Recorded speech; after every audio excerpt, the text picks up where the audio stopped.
दोस्तों, वीडियो शुरू करने से पहले कृपया आप मेरे चैनल को सब्सक्राइब जरूर करें और साथ में बेल आइकन को भी दबा दें ताकि मेरे नए वीडियो का नोटिफिकेशन आपको मिल जाए। अब देर न करते हुए आज की कहानी शुरू करते हैं। गुरु नानक देव जी एक बार मुल्तान जिले के तोलंबा शहर में गए, जो आजकल पाकिस्तान में है। गांव के बाहर रास्ते में एक बहुत सुंदर हवेली नजर आई। उस हवेली में लोगों के ठहरने और खाने पीने का इंतजाम किया हुआ था। हवेली के एक और मंदिर था और दूसरी और एक मस्जिद बनी हुई थी। मस्जिद के पीछे एक कुआं भी था। हवेली के दरवाजे के बाहर दो आदमी हमेशा खड़े रहते थे। वो आने वाले मुसाफिरों का स्वागत करते थे। उस हवेली के मालिक का नाम सज्जन शेख था। वो हमेशा साधुओं जैसे कपड़े पहनता था। जब मुसाफिर रात को सो जाते थे तो वो उनका सामान लूटकर उनको मार देता था और उनकी लाश कुएं में फेंक देता था। सुबह फिर वो धर्मात्मा बनकर अगले शिकार की तलाश में बैठ जाता था। जब गुरु जी और भाई मर्दाना हवेली के पास पहुँचे तो दोनों सेवकों ने उनका स्वागत किया और उन्हें हवेली के अंदर कमरे में बिठाया। गुरु नानक देव जी के चेहरे पर अद्भुत चमक और तेज देखकर सेवकों ने सोचा कि ये मुसाफिर बहुत धनवान है। सेवकों ने जाकर सज्जन शेख को गुरु जी के बारे में बताया। सज्जन खुद गुरु जी से मिलने आया। गुरु नानक देव जी के चेहरे पर अद्भुत चमक देखकर उसने सोचा कि ये जरूर कोई हीरे जवाहरातों के सौदागर है। सज्जन बहुत खुश हुआ। उसने मन ही मन सोचा, सुबह तक इनका सारा कीमती सामान मेरा हो जाएगा। उसके बाद सज्जन गुरु जी के चरणों के पास बैठ गया और चापलूसी भरी बातें करने लगा। वो ये जानना चाहता था कि गुरुजी के पास क्या क्या कीमती सामान है। जब गुरु नानक देव जी ने उसका नाम पूछा तो उसने कहा, हिंदू भाई मुझे सज्जन मल कहते हैं और मुसलमान भाई मुझे सज्जन शेख कहते हैं। रात के समय सेवक गुरु नानक देव और भाई मर्दाना के लिए स्वादिष्ट खाना बना कर लाए, लेकिन असल में खाने में जहर मिला हुआ था। गुरुजी को इस बात का भली भांति ज्ञान था। उन्होंने कहा, आज खाने का मन नहीं है। भाई मर्दाना भी समझ गए थे, इसलिए उन्होंने पहले से सोचा हुआ था कि अगर गुरुजी खाएंगे तो ही मैं खाऊंगा। सज्जन शेख और उसके सेवकों ने बहुत कोशिश की गुरुजी और भाई मर्दाना को खाना खिलाने की, लेकिन वो कामयाब नहीं हुए। जब सज्जन शेख का ये दाव नहीं चला तो वो गुरुजी को एक सुंदर कमरे में ले गया, जहां सुंदर और मुलायम बिस्तरे बिछे हुए थे। कमरे में जाकर उसने गुरुजी से कहा, आपको सारा दिन की थकावट होगी, आप कृपया आराम करें। ये कहकर सज्जन जाने लगा।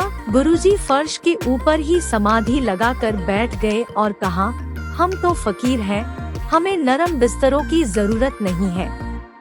हम यहाँ नीचे ही ठीक हैं।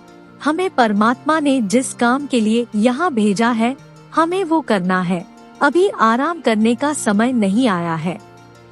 आप जाओ और आराम करो। सज्जन शेख ने अपने सभी सेवकों को बुलाया और सभी आपस में सलाह करने लगे कि गुरुजी का कीमती सामान कैसे लूटा जाए। सभी मिलकर गुरु जी और भाई मर्दाना जी को मारने का तरीका सोचने लगे। सज्जन ठग अपने कमरे में सोने के लिए चला गया। वह अभी कुछ सोच ही रहा था कि उसे गुरुजी के कमरे से कीर्तन की आवाज आई। सज्जन उठा और गुरुजी के कमरे के बाहर जाकर खड़ा हो गया। उसने कमरे के अंदर देखा तो उसे गुरुजी शब्द गाते हुए नजर आए। उनके माथे पर बहुत तेज चमक थी। भाई मर्दाना जी रबाब बजा रहे थे। उसके बाद गुरु जी द्वारा गाया हुआ शब्द, जो जो कर्म तूने किए हैं उसका हिसाब एक दिन तो पाएगा। क्या लाया था सज्जन तू इस दुनिया में और क्या लेकर जाएगा। ये सुनकर सज्जन कांपने लगा और उसकी आंखों में आंसू आ गए। वो अंदर जाकर गुरु जी के चरणों में गिर गया। सज्जन रोता हुआ गुरु जी से बोला, मुझे माफ कर दो गुरुजी, मेरे ऊपर दया करो, मैं बहुत बड़ा पापी हूँ, मुझे बख्श दो। बहुत देर तक सज्जन गुरु जी के पैर पकड़कर रोता रहा। कुछ समय के बाद गुरुजी ने उसके सर पर हाथ रखा और कहा, उठ भाई सज्जन। सज्जन का उठने का मन नहीं हो रहा था, क्योंकि जो आनंद उसे गुरुजी के चरणों में आ रहा था वैसा उसे पहले कभी नहीं महसूस हुआ था, इसलिए वो गुरुजी के कदमों में ही पड़ा रहा। कुछ समय के पश्चात सज्जन उठा और हाथ जोड़कर बैठ गया। उसकी आंखों में आंसू अभी भी बह रहे थे। गुरुजी का शब्द सुनकर उसके अंदर की सारी बुराई साफ हो गई थी।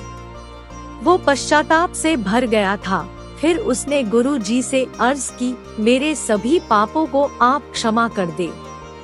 गुरु नानक देव जी ने कहा, भाई सज्जन, माफी तो तुम्हें करतार से ही मिल सकती है, वो मिलेगी कैसे, उसका रास्ता मैं तुम्हें बता देता हूँ। सज्जन ने कहा, मैंने बहुत गुनाह किए हैं, मुझे इससे मुक्ति कैसे मिलेगी।